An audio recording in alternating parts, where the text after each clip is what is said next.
Well-being is one of the 3 pillars of child welfare, and it's the one we do the least well.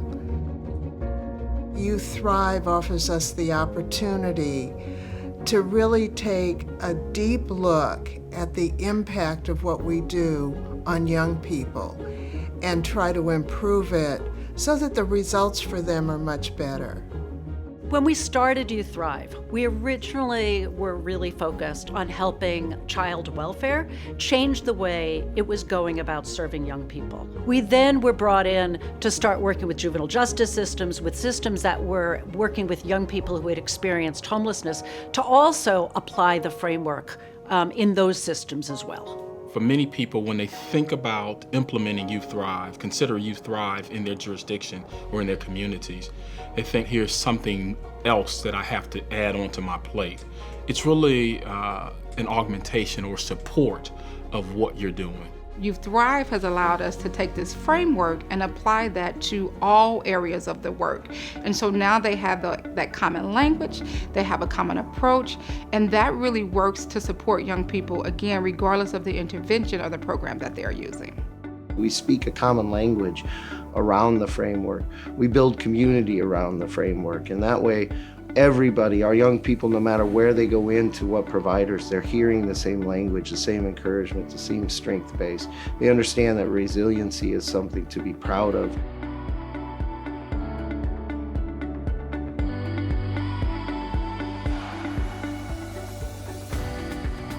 The Youth Thrive work is important because it gives an opportunity for adults and young people alike to help build protective and promotive factors.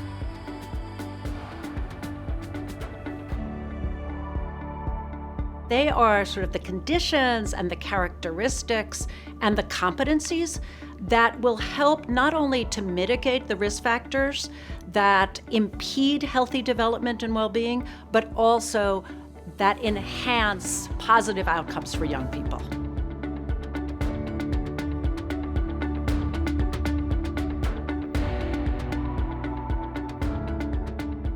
When I think about all 5 of the protective and promotive factors and how important those are as a young person and even as an adult, like, you need those social connections to survive and thrive, and also being able to call someone in a time of need. If I had these 5 things, then I know that I could make it.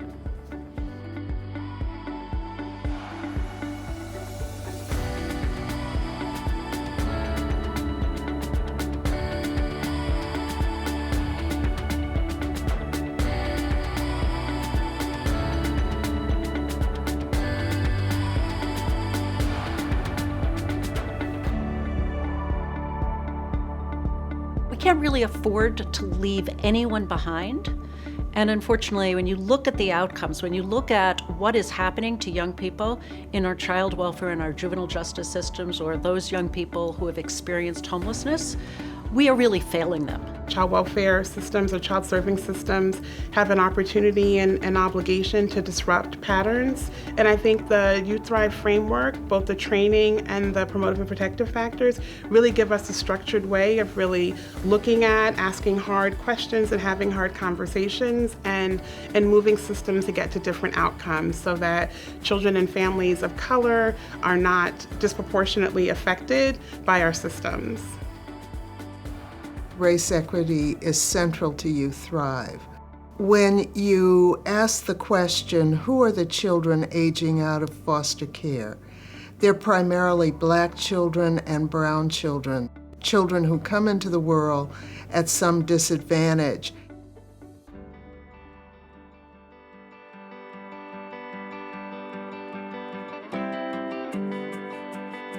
Racial equity is really centered. So first and foremost, that shifts how we train, because it's putting the people that are most marginalized in the center to think about, how do we talk about this first?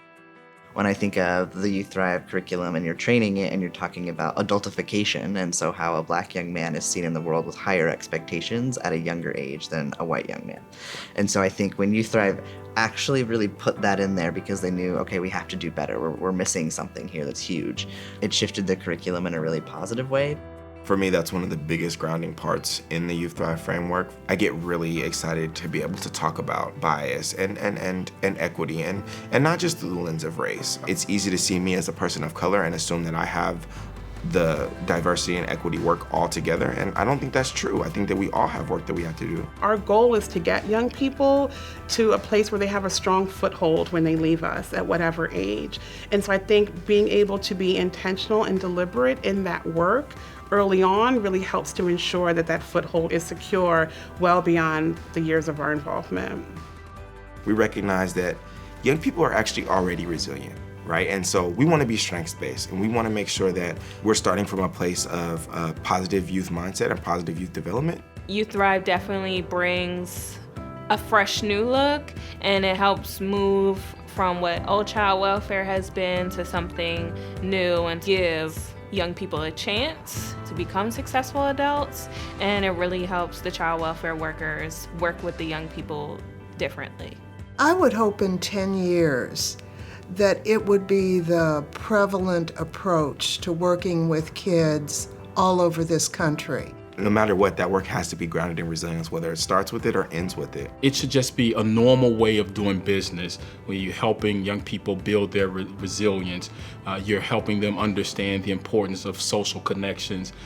When young people understand their own development, and when adults who are supporting young people understand the development of young people, it makes life much better for them. As we move forward, I think we're going to be much more assertive and much more deliberate about partnering with youth-led organizations that are playing a key role already in their communities, demanding change that young people need.